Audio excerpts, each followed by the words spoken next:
Hello everyone, আমি সুদীপ্তা।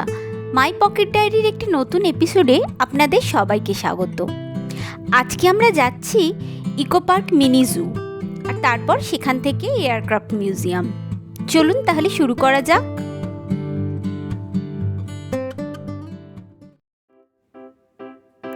আজ রবিবার, সময় এখন বিকেল 3টে। সময়টা মার্চ মাসের শেষাশেষি হলেও গরম ফুল ফ্লেজেড ব্যাটিং শুরু করে দিয়েছে। নাগেরবাজার থেকে বেরিয়ে বাগুইহাটি সিসি2 হয়ে আমরা যাচ্ছি হরিণালয়, বা যেটাকে বলা হয় ইকো পার্ক মিনি জু।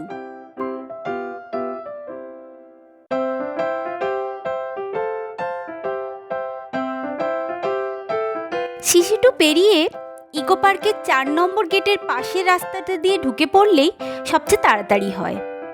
প্রায় পৌঁছেই গেছি। দুপুর এখন 3:30। রাস্তাঘাট বেশ ফাঁকা। দেখা যাক ভেতরে গিয়ে ভিড় আছে কিনা।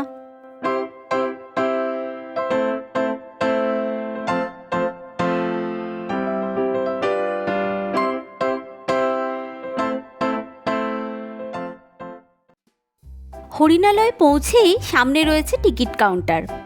5 বছরের ওপরে 50 টাকা পার পার্সন, আর নিচে হলে 20 টাকা পার পার্সন হলো টিকিটের প্রাইস।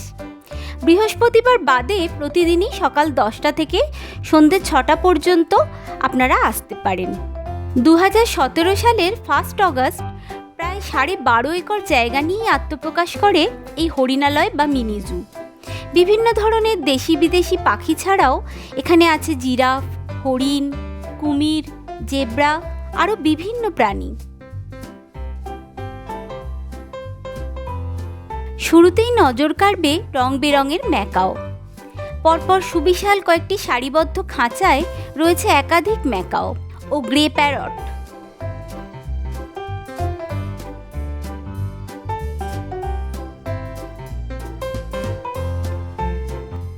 আরও খানিকটা এগোলেই চোখে পড়বে হলুদ ঝুঁটি বিশিষ্ট কাকাতুয়া।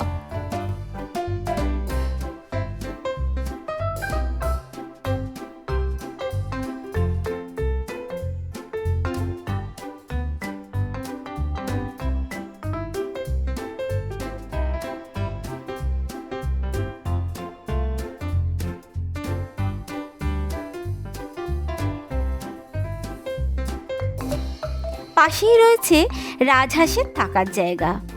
জলাশয়ের পাশে ঘুরে বেড়াচ্ছে সুদৃশ্য একাধিক রাজহাঁস।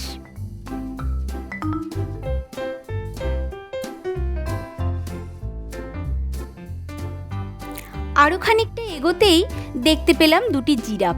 প্রমাণ সাইজের না হলেও আকারে বেশ বড়। আমার মেয়ে তো জিরাফ দেখে ভীষণ খুশি।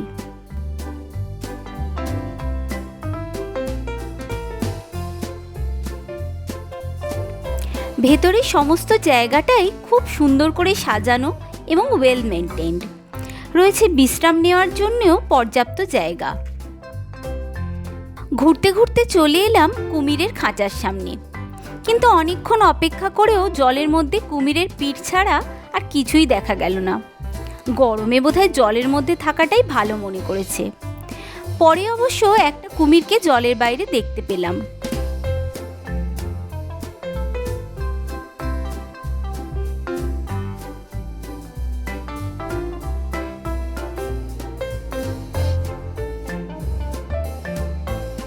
কুমির যাও বা দেখলাম, জলহস্তির দেখা কিন্তু মিলল না।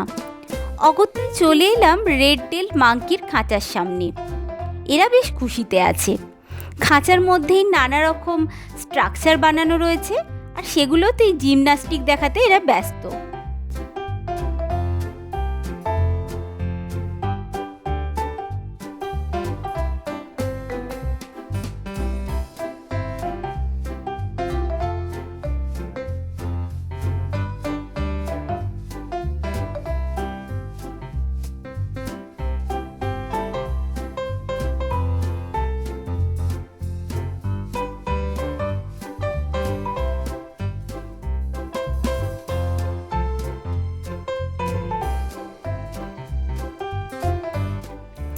দেখা মিলল বেশ কয়েকটা কাঠবিড়ালিরও।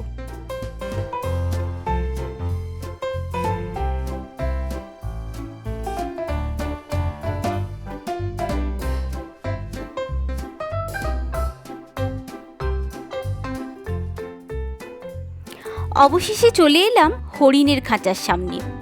দু রকমের হরিণ রয়েছে এখানে, স্পটেড ডিয়ার আর বার্কিং ডিয়ার।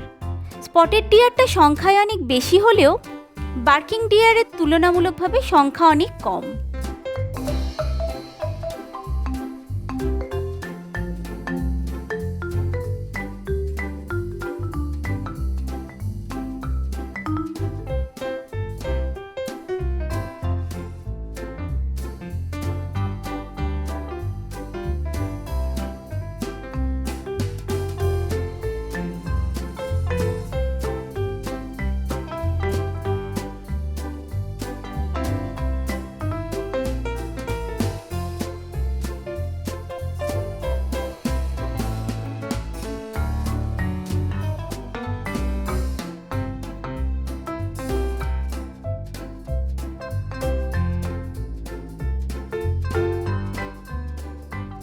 এত বড় জায়গা ঘুরতে ঘুরতে ক্লান্ত হয়ে পড়লে রিফ্রেশমেন্টের জন্য রয়েছে একটি ক্যাফেও।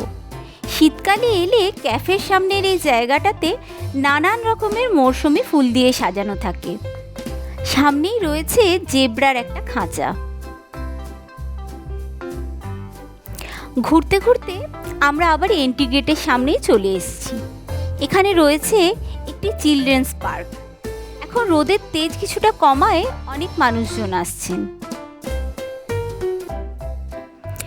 এক্সিট গেটের মুখেই আবার দেখা হয়ে গেল ম্যাকাওদের সাথে।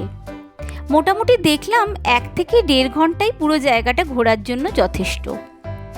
আলিপুর চিড়িয়াখানার ভিড় থেকে বাঁচতে হলে সময় করে একবার এখানে ঘুরে আসতে পারেন।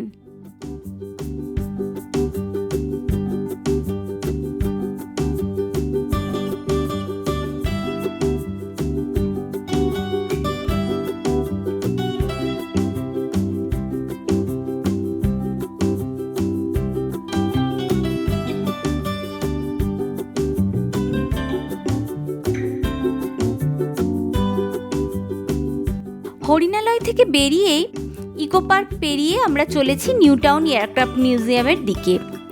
সামনেই দেখা যাচ্ছে বিশ্ব বাংলা গেট। বিশ্ব বাংলা গেট পেরিয়ে বাঁদিকে ঘুরে একটা ইউটার্ন নিলেই আমরা পৌঁছে যাব এয়ারক্রাফট মিউজিয়ামে।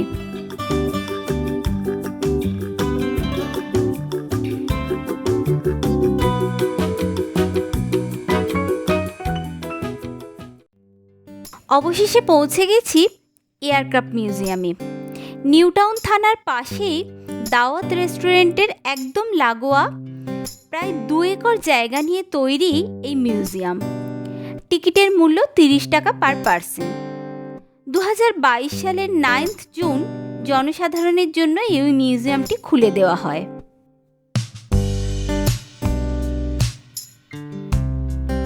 এই মিউজিয়ামেই প্রদর্শিত হয়েছে একটি ডিকমিশন টাপুলেভ TU-142M বিমান। তামিলনাড়ু থেকে 16টি ট্রাকে করে পার্ট বাই পার্ট বিমানটিকে কলকাতায় নিয়ে এসে অ্যাসেম্বল করা হয়। বিশালাকার এই বিমানটির 4টি ইঞ্জিন ও 8টি প্রপেলার ভারতীয় নৌবাহিনীকে 1988 থেকে 2017 এই 29 বছর সার্ভ করেছে। বিমানের সামনে যে নলের মতো অংশটি রয়েছে সেটির সাহায্যে এই বিমানে অন এয়ার রিফিউলিং করা হতো। বিশালাকার এই অ্যান্টি সাবমেরিন বিমানটি একটানা 16 ঘন্টা উঠতে পারত এবং প্রতি ঘন্টায় 6 টন জ্বালানি ব্যবহার করত। বিমানটির পিছনের দিকে রয়েছে শত্রুপক্ষের সঙ্গে যুদ্ধ করার জন্য বিশেষ এয়ারক্রাফট গান, যা প্রতি মিনিটে 1200 রাউন্ড ফায়ার করতে পারে। ভিজিটারদের জন্য বিমানটিতে ভেতরে ঢুকে সবকিছু দেখার ব্যবস্থা আছে, কিন্তু ক্যামেরার ব্যবহার সেখানে নিষিদ্ধ। বিমানের ভেতরে রয়েছেন কর্তৃপক্ষেরই একজন প্রতিনিধি, যিনি সমস্ত কিছুর কার্যকারিতা বুঝিয়ে দিচ্ছিলেন। তার থেকেই জানতে পারলাম এই বিমানটি কার্গিল যুদ্ধেও ব্যবহৃত হয়েছিল।